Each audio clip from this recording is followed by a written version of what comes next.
He's the Archbishop of San Francisco, California, and along with 4 other bishops, has been appointed to the White House's newly created Religious Liberty Commission.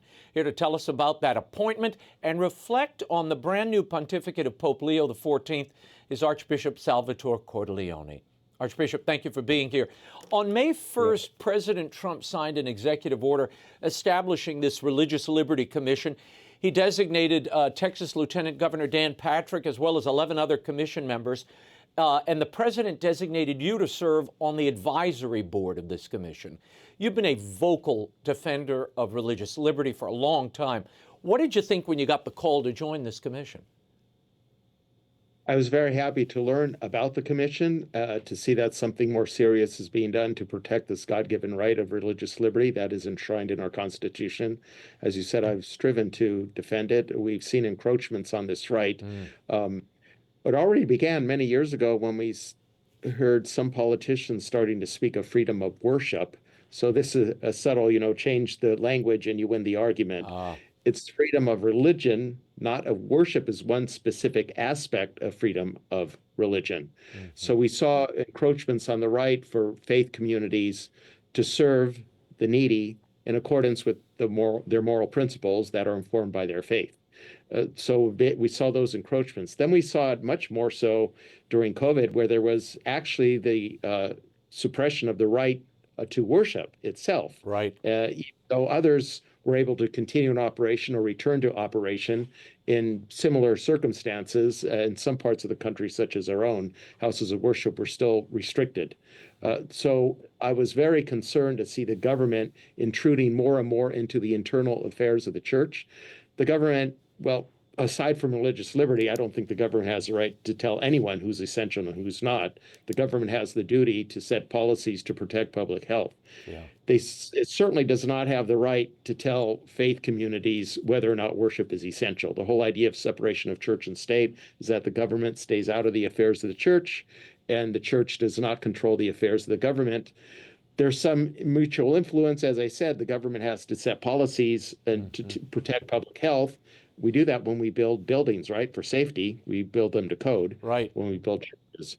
But the church has the duty to form the public moral conscience and give some guidance on moral principles for the government informing policy.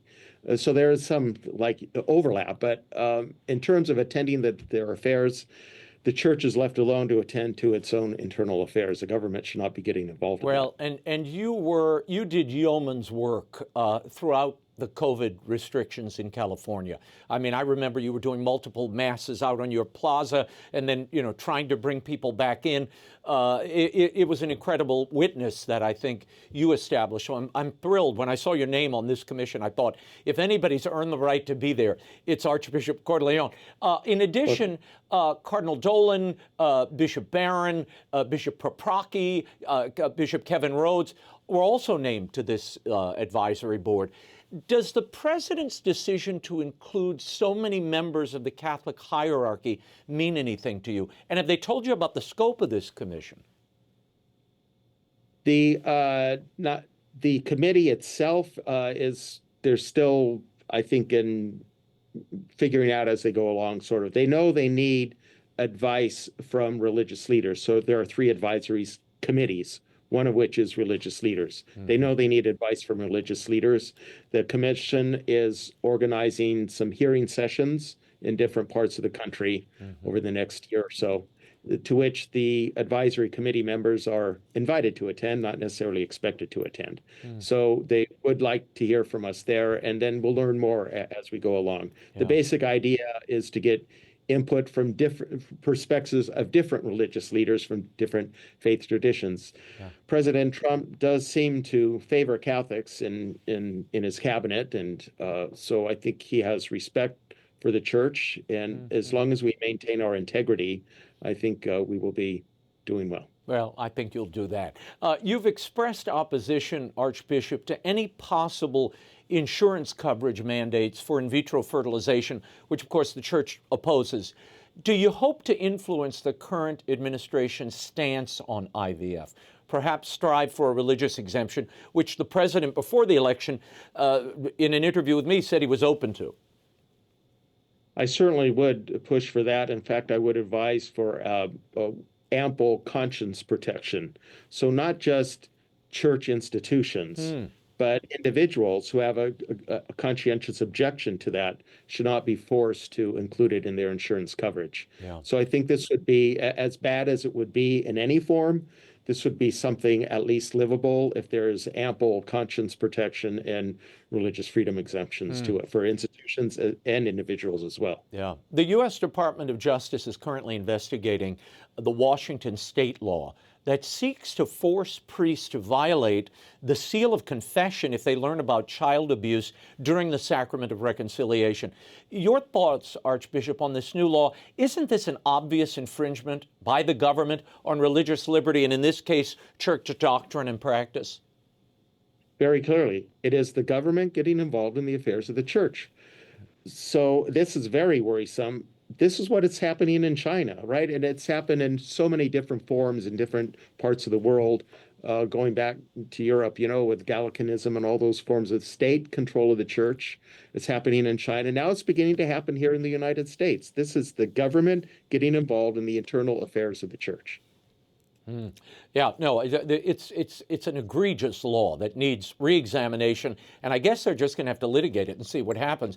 Archbishop, yes. There's another story. The Supreme Court this week split 4-4, ruling on whether in Oklahoma the Archdiocese wanted to open religious charter schools and have public funds go to those schools. The Supreme Court decided they were locked in 4-4, so it defaults to a lower court decision which found that would violate the Establishment Clause. Your take on that? The government is not to favor any particular religion, but our founders, as we know, favored robust protections of religious liberty because religion inculcates a sense of virtue, which is necessary for democracy to work.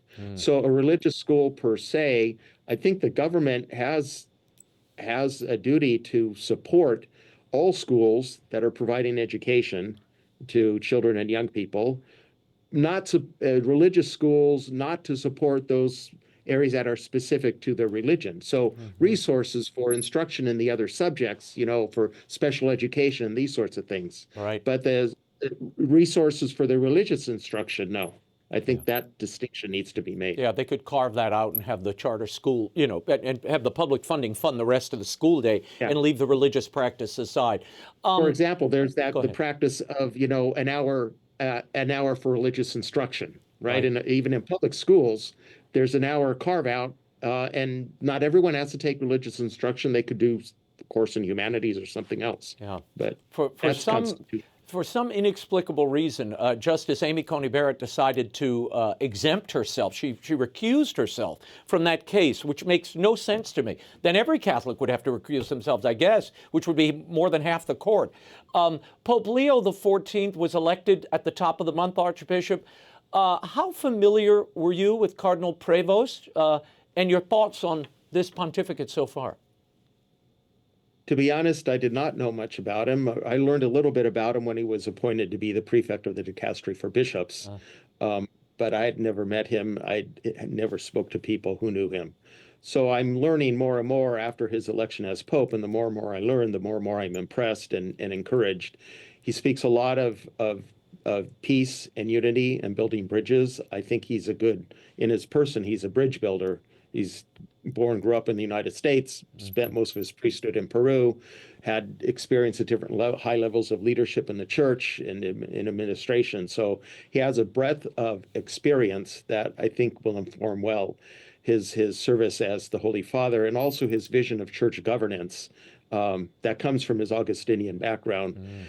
That the leader needs to be, he has this kind of a collaborative sense. There needs to be participation, but then the leader has to decide and be firm in his decision. So I think he has a good balance in vision. He's also spoken about this synodality, but I think he will bring to it this vision that the leader eventually has to make a decision and hold to the decision while doing it in a participatory kind of a way. Archbishop Salvatore Cordileone, always great to have you here, and we will check in with you in the days ahead. Thank you for your time. Thank you.